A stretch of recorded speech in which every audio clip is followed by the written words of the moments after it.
तो फिल्म की शुरुआत न्यूयॉर्क से होती है, जहां जंग का समय है। ईवा खिड़की से यह सब देख रही थी और तभी एक जोरदार धमाके ने सब कुछ खत्म कर दिया। उसकी आंखों के सामने तभी कोई उसका हाथ पकड़ते हुए खींचकर उसे नीचे बेसमेंट की तरफ ले गया और एक तरफ अफरा तफरी मची थी। सब जान बचाने को भाग रहे थे। ईवा का हाथ पकड़ने वाला इंसान उसे खींचकर एक बंकर में ले गया। यहाँ एक आदमी ने इनके आने के बाद यह बंकर बंद कर दिया और फिर उसे टेप से सील भी कर दिया ताकि बाहर से आने वाली रेडिएशंस उनको नुकसान ना पहुंचाए। बाहर से लगातार लोगों की चीखने पुकारने की आवाजें आ रही थी। यह बंकर माइकी का था और माइकी ने ही बनाया था, जिसे पहले ही ऐसी किसी आफत का अंदाजा था। वो यहाँ मौजूद 6 लोगों को बताता है कि अगर किसी ने यहाँ से बाहर जाने की कोशिश की तो वो जलकर राख हो जाएगा, क्योंकि बाहर इस बड़े ब्लास्ट की वजह से टेम्परेचर बहुत ज्यादा हो गया था। रेडिएशंस ने अगर उनकी बॉडी पर असर कर दी तो ये लोग हैंडीकैप भी हो सकते हैं और पागल भी। अभी वो यही बात कर ही रहा था कि एक और बहुत बड़ा ब्लास्ट हुआ, जिसकी वाइब्रेशन से इस बेसमेंट की छत भी गिर गई। बाहर का हाल इससे भी ज्यादा बुरा कोई नहीं जानता था कि किसको कितने वक्त के लिए यहाँ रहना पड़ेगा। ज्यादा वक्त रुकने का सुनकर एक वेंडी नाम की बच्ची पैनिक हो जाती है और बाहर जाने की जिद पर उतर आती है। तो माइकी उसे धमका देता है। सब पूछते हैं कि हम यहाँ करेंगे क्या।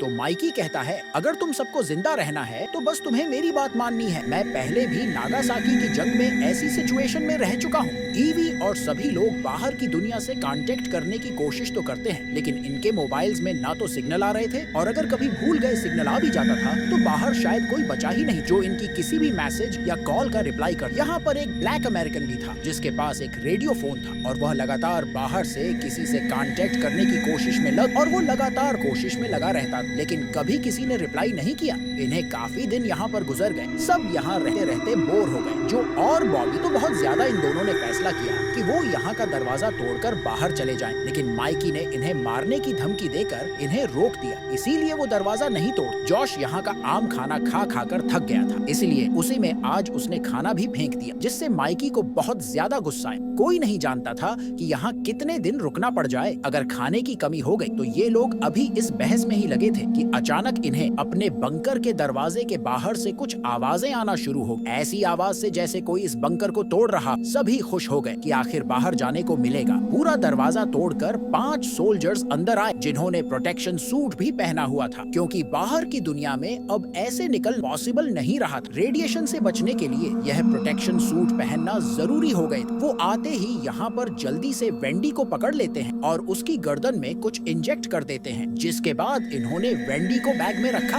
और वो उसे यहाँ से ले जाने लगे। हालांकि वेंडी की मॉम अपनी बेटी को बचाने की बहुत कोशिश करती रही, लेकिन